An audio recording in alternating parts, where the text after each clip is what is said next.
출애굽기에는 이 성막에 대한 이야기가 두 번 나오고 있습니다. 첫 번째는 하나님께서 식양, 그 성막의 설계도를 말씀하고 있습니다. 25장부터 성막을 이렇게 지어라라는 설계도를 말씀하십니다. 그리고 그 이후에 우리가 잘 아는 금송아지 사건이 32장, 33장에 나옵니다. 그리고 다시 36장부터 그 식양대로 말씀하신 설계대대로 성막을 짓는 내용이 36장부터 기록이 되어 있습니다. 그러니까 오늘 우리가 묵상하려는 이 26장의 말씀은 성막의 설계도 가운데 하나입니다. 오늘 본문을 보면 성막을 둘러 세우는 널판을 만들라 라고 말씀하십니다. 15절입니다. 너는 조각목으로 성막을 위하여 널판을 만들어 세우되 라고 얘기합니다. 그러니까 성막의 널판, 프레임을 만드는 것이라고 할 수 있습니다. 성막의 벽을 형성하는 널판을 세우는 것이 오늘 본문의 이야기입니다. 우선 널판 하나의 길이를 이야기하고 있습니다. 16절을 보면 한 판의 길이가 10규빗이고 너비는 한 규빗 반이라고 얘기합니다. 한 규빗을 45cm 정도라고 할 때 높이가 무려 한 4m 50 정도 되는 높이입니다. 보통 사람의 키 2배 이상 되는 높은 널판을 세우라고 하십니다. 생각보다 널판 하나의 길이가 굉장히 길다라는 것을 알 수 있습니다. 벽을 세우는 것처럼 널판을 세워서 밖에서 안을 쳐다볼 수 없도록 한 것입니다. 너비는 한 규빗 반으로 한 70cm 정도가 되었습니다. 여러분, 이와 같은 널판이 몇 개나 있었을까요? 우선 남쪽과 북쪽에 20개의 널판이 필요했습니다. 18절입니다. 너는 성막을 위하여 그 널판을 만들되 남쪽을 위하여 널판 20개를 만들라 라고 말씀하십니다. 20절을 보면 남쪽과 마주하고 있는 북쪽에도 널판 20개를 만들라고 하십니다. 그러니까 남쪽과 북쪽에 20개씩 총 40개가 필요한 겁니다. 거의 한 14m 정도 되는 긴 널판의 벽이 세워집니다. 그리고 마지막으로 22절을 보면 서쪽을 위하여 6개의 널판을 만들고 23절을 보면 사방 모퉁이를 위해 2개를 더 세우라 라고 얘기합니다. 동쪽에는 이 널판을 세우지 않습니다. 왜냐하면 동쪽에는 성막으로 들어가는 입구가 있기 때문입니다. 그러니까 정리하자면 총 20개, 6개, 2개, 총 48개의 널판이 디귿자의 형태로 프레임, 벽을 세우고 있는 것이 오늘 본문의 이야기라는 것입니다. 오늘 본문 역시도 이 성막을 통하여서 주님의 몸된 교회의 모습이 어떠해야 하는지를 우리에게 이야기하고 있습니다. 저는 본문을 통하여서 몇 가지를 나누어 함께 은혜를 나누고자 합니다. 첫 번째는 널판의 재료를 말씀하고 있다는 것입니다. 15절을 다시 읽습니다. 너는 조각목으로 성막을 위하여 널판을 만들어 세우되 라고 얘기하십니다. 여러분, 널판을 세우는 그 재료가 무엇입니까? 바로 조각목이었다라고 얘기합니다.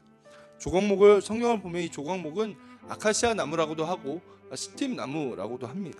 25장을 보면요, 벗개를 만드는 재료도 조각목이었고 진설병을 올려두는 상도 조각목으로 만들라라고 얘기합니다. 그러니까 이 성막 안에서 조각목이 사용된 곳이 굉장히 많았다라는 것입니다. 자료를 찾아보니까 조각목은 그렇게 멋진 나무가 아니었다라고 합니다.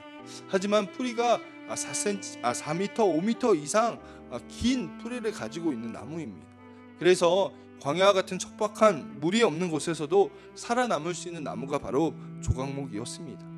광야에서 살아남을 수 있는 나무가 별로 없었기 때문입니다.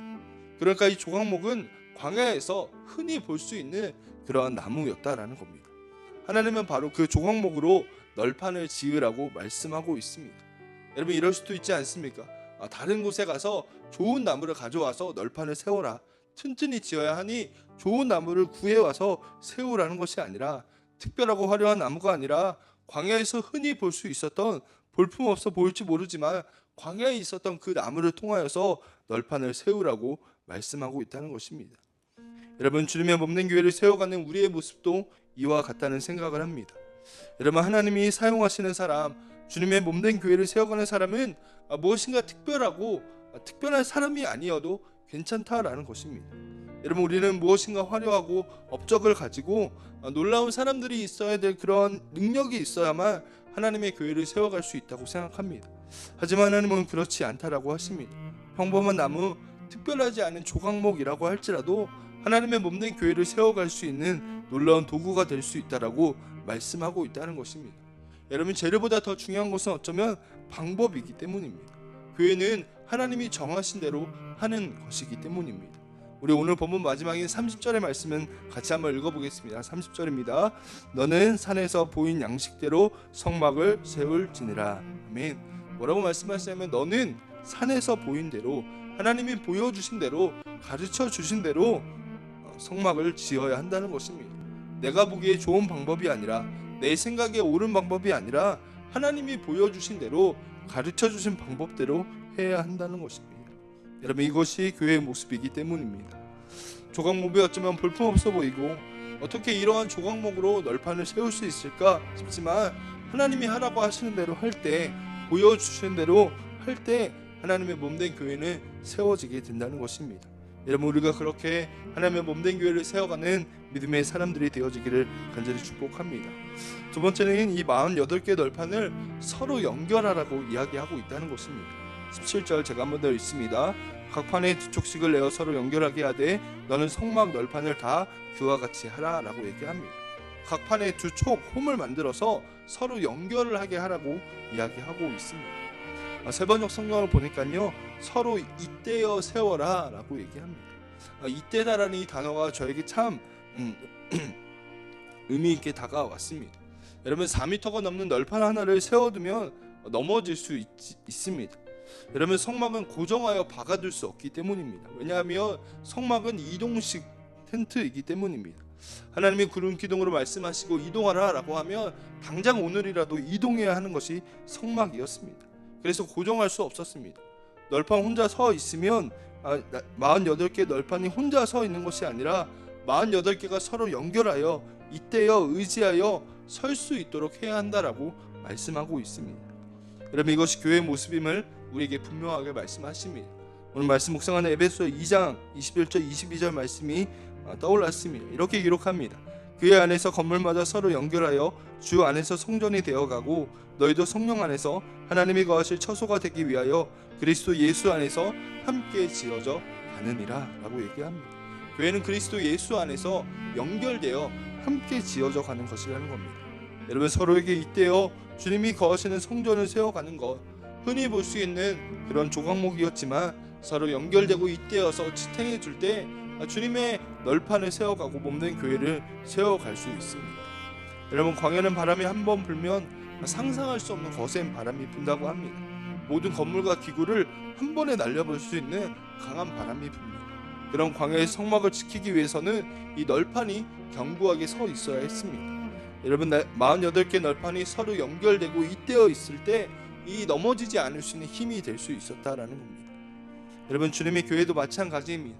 주님의 교회를 구성하는 우리 한 사람 한 사람은 약하고 쓰러지기 쉬운 존재입니다. 그러나 서로 연결되고 잇대어서 부족함을 채워주며 격려할 때 하나님의 몸된 교회가 든든히 세워갈 수 있을 것이라고 말씀하고 있다는 것입니다. 여러분, 우리 교회가 그러한 교회가 되어지기를 간절히 축복합니다. 나무로 널판이 넘어지지 않도록 하는 것입니다. 여러분, 특별히 26절에 보면 중간에 띠를 만들라라고 하십니다. 띠는 우리가 생각하는 그런 끈이 아니라 이건 역시도 조각목으로 되어서 넘어지지 않도록 옆쪽에서 대어주는 그런 역할을 했습니다. 연결되어지고 사랑의 끈으로 묶여지고 하나가 되어질 때 하나님의 교회가 넘어지지 않을 수 있음을, 든든하게 세워갈 수 있음을 이야기하고 있다는 것입니다. 여러분, 이와 같은 은혜가 우리 교회 안에 있기를 간절히 축복합니다. 여러분, 마지막 세 번째는 널판 아래에 은받침을 세우라고 이야기하고 있습니다. 21절입니다. 은받침 40개를 이쪽 널판 아래에도 두 받침, 저쪽 널판 아래에도 두 받침으로 하며 라고 얘기합니다. 여러분, 널판 하나에 은받침 2개가 그 아래 받치라고 이야기하고 있습니다. 성막을 실제로 세우는 그 말씀 36장 이후의 말씀을 보면 이 은받침이 굉장히 무게가 많이 나가는 받침이었음을 알 수 있습니다. 은으로 된 받침을 세워서 넘어지지 않도록 중심을 잡도록 했다는 것입니다. 조각목 하나에 2개의 은받침이 필요했습니다. 여러분, 주님의 교회를 세워갈 때에 서로 연결되어 넘어지지 않게 하는 것도 중요하지만 무엇보다 우리가 그 중심에 그리스도 예수를 믿는 믿음으로 세워져 있어야 한다는 것을 이야기하고 있습니다. 우리의 중심의 믿음 안에 서 있어야만 굳건히 설 수 있다는 것입니다.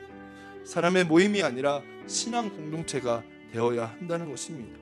그리스도 예수의 피로 속죄함을 받고 구원을 받은 성도라는 분명한 신앙 고백, 믿음 위에 우리가 세워져야만 함을 이야기하고 있습니다. 그래야만 어떤 광야의 바람 속에서도 흔들리지 않을 수 있습니다. 여러분, 이것이 주님의 몸된 교회를 세워가는 힘이 되고 능력이 된다라는 것입니다. 여러분, 우리가 무엇 위에 서 있습니까? 사람의 그러한 소리와 사람의 모임이 아니라 정말 믿음이라는 굳건한 신앙 위에 세워지는 거룩한 공동체가 되어지기를 간절히 축복합니다.